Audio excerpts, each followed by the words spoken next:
तो फ्रेंड्स, कैसे हैं आप लोग। आज हम लोग 12th क्लास के हिस्ट्री के चैप्टर नंबर 3 देखेंगे, जिसका नाम है बंधुत्व, जाति तथा वर्ग आरंभिक समाज। इसमें हम 30 ऑब्जेक्टिवों को देखेंगे जो कि आपके आने वाले 12th एग्जाम के लिए बेहद ही महत्वपूर्ण है। फ्रेंड्स, कभी भी अगर आपको एग्जाम की तैयारी करनी है तो आप चैप्टर वाइज तैयारी कीजिए। इसलिए इस चैनल पर कभी भी अगर आप देखेंगे 10th क्लास हो, 11th या 12th जो भी हो, चैप्टर वाइज तैयारी होती है, ताकि अगर आपका सभी चैप्टर कंप्लीट हो जाता है तो शायद ही आपका एक ऑब्जेक्टिव छूट सके, जिसमें ये तीसरा चैप्टर है। और 1 और 2 जो है इस चैनल पर पहले से उपलब्ध है, प्ले लिस्ट में जाकर के देख सकते हैं। तो चलिए हम शुरू करते हैं इस वीडियो को और देखते हैं। और हाँ फ्रेंड्स, इस वीडियो में आप पूरा बने रहिएगा ताकि आप 30 ऑब्जेक्टिव अच्छे से क्लियर कर सके। तो चलिए शुरू करते हैं और देखते हैं पहला प्रश्न। और हाँ फ्रेंड्स, वीडियो को लाइक कर देंगे और चैनल पर नए होंगे तो सब्सक्राइब कर लेंगे, ताकि आगे आने वाली वीडियो का नोटिफिकेशन आपको मिल सके और आसानी से आप वीडियो को देख सकें। तो जैसे कि यहाँ पर पहला प्रश्न है कि प्राचीन भारत के महाकाव्य का नाम क्या है। प्राचीन भारत के महाकाव्य का नाम क्या है। ऑप्शन है ए महाभारत, बी ऋग्वेद, सी मनुस्मृति और डी उपयुक्त में से कोई नहीं। तो इसका जो सही जवाब होगा ऑप्शन ए होगा महाभारत, यानी कि प्राचीन भारत के महाकाव्य का नाम महाभारत है। सवाल नंबर 2 देखेंगे हम। सवाल नंबर 2 यहाँ पर है कि महाभारत की महान संस्करण में कुल क्षेत्रों की संख्या है। महाभारत की महान संस्करण में कुल क्षेत्रों की संख्या कितनी है, यहाँ पर हम देख पा रहे हैं। ऑप्शन है ए 1 लाख, बी 2 लाख, सी 10 लाख और डी 5 लाख। इसका सही जवाब होगा ऑप्शन ए होगा 1 लाख, यानी कि महाभारत की महान संस्करण में कुल क्षेत्रों की संख्या 1 लाख है। सवाल नंबर 3 है कि महाभारत की लगभग कितने वर्ष पहले रचना हुई थी कि वे थे। महाभारत की लगभग कितने वर्ष पहले रचना हुई थी। इसका सही जवाब होगा ऑप्शन सी होगा 1000 वर्ष। आप याद रखेंगे, महाभारत की लगभग 1000 वर्ष पहले रचना हुई थी। सवाल नंबर 4 है कि महाभारत का समालोचनात्मक संस्करण से संबंधित एक अत्यंत महत्वाकांक्षी परियोजना की जिस वर्ष शुरुआत हुई थी वह था। प्रश्न लंबा है, इसलिए आप इसको 1 से 2 बार रिपीट कर लेंगे ताकि आपको ये याद हो जाए। एक बार और हम रिपीट कर देते हैं, आप लोग ध्यान देंगे। महाभारत का समालोचनात्मक संस्करण से संबंधित एक अत्यंत महत्वाकांक्षी परियोजना की जिस वर्ष शुरुआत हुई थी वह था, यानी कि वह वर्ष कौन सा था। इसका सही जवाब होगा ऑप्शन ए होगा 1919 ईस्वी। 1919 ईस्वी, आप इसको याद रखेंगे। सवाल नंबर 5 देखेंगे हम। सवाल नंबर 5 है कि निम्न में से 2 सर्वाधिक लोकप्रिय स्मृतियां हैं, यानी कि जो 4 ऑप्शन दिया हुआ है इनमें से कौन लोकप्रिय स्मृतियां हैं। ऑप्शन ए मनुस्मृति और याज्ञवल्क्य स्मृति, बी है नारद स्मृति और पराशर स्मृति, ऑप्शन सी है परसराय स्मृति और हनुमान स्मृति, और ऑप्शन डी है विष्णु स्मृति और शैव स्मृति। इसका सही जवाब होगा ऑप्शन ए होगा मनु स्मृति और याज्ञवल्क्य स्मृति। क्लियर है। सवाल नंबर 6 है कि इतिहासकारों के मतानुसार महाकाव्यों में जो जानकारी मिलती है अधिकांशतः संबंधित है, यानी किससे संबंधित है। इसका सही जवाब होगा ऑप्शन बी उत्तर वैदिक काल से। सवाल नंबर 7 है कौर यानी कि कुरु कबीले का उदय किन 2 बड़े कबीले के संयुक्त होने पर हुआ। इसका सही जवाब होगा ऑप्शन बी भरत और कुरु। याद रखेंगे, भरत और कुरु। सवाल नंबर 8 है कि क्षत्रिय शब्द का साहित्यिक अर्थ है, यानी कि क्षत्रिय शब्द का साहित्यिक अर्थ क्या होता है। इसका सही जवाब होगा ऑप्शन डी राज्य या क्षेत्र पर अधिकार होना। सवाल नंबर 9 है कि महाभारत के प्राकथन में कितने छंदों वाला एक पूर्व मूल पाठ का उल्लेख किया गया है। इसका सही जवाब होगा ऑप्शन सी 24,000। सवाल नंबर 10 है कुरुओं के राजधानी के रूप में उल्लेखित किए गए हैं, यानी कि कुरुओं के राजधानी के रूप में क्या उल्लेखित किया गया है। इसका सही जवाब होगा ऑप्शन डी, यानी कि सभी, हस्तिनापुर, इंद्रप्रस्थ और इशुकर। क्लियर है। चलिए अब सवाल नंबर हम 11 देखते हैं। सवाल नंबर 11 है पुराणों के अनुसार पांडवों के वंशज निचक्षु ने हस्तिनापुर की बाढ़ों में बह जाने के बाद अपनी राजधानी कहाँ बनाई थी।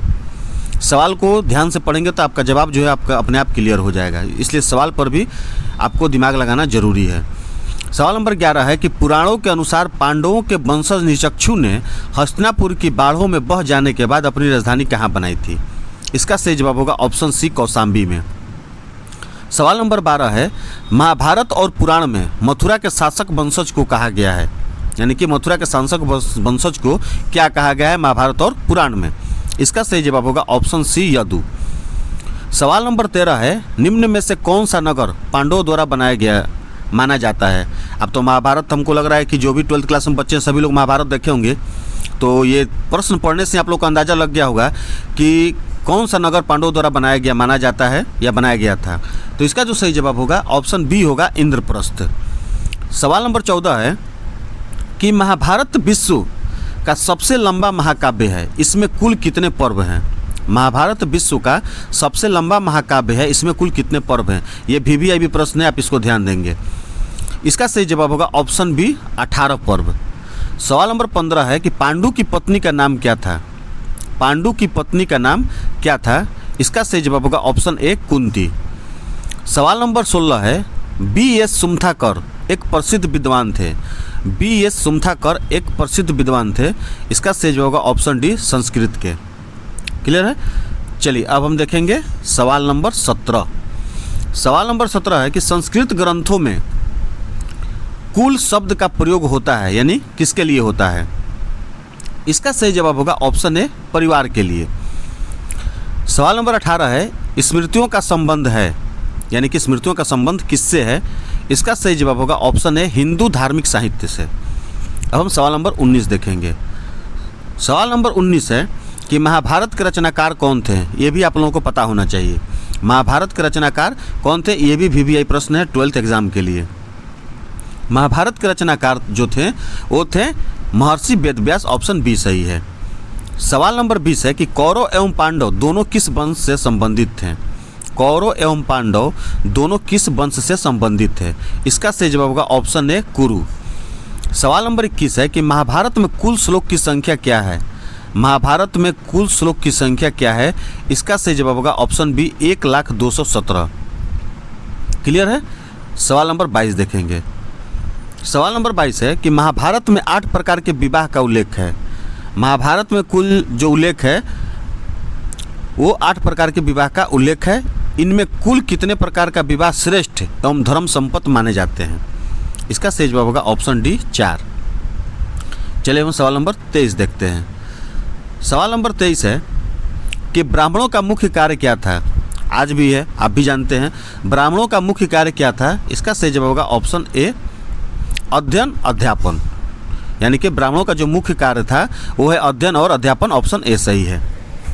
सवाल नंबर 24 है महाभारत का सबसे शिक्षाप्रद एवं रोचक भाग कौन सा है? यानी कि जो शिक्षा देता हो और अच्छा लगता हो।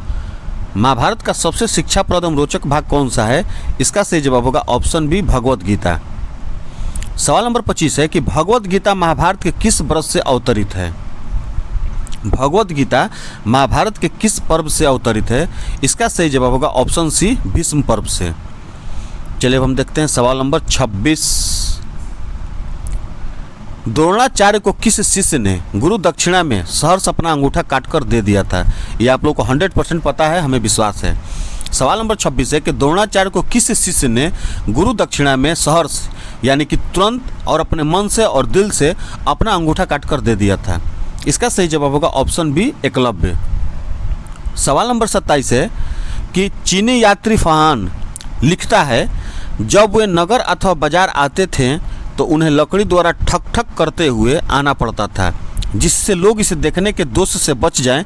यह कथन किसके लिए कहा गया है? इसका सही जवाब होगा ऑप्शन सी होगा चंडाल।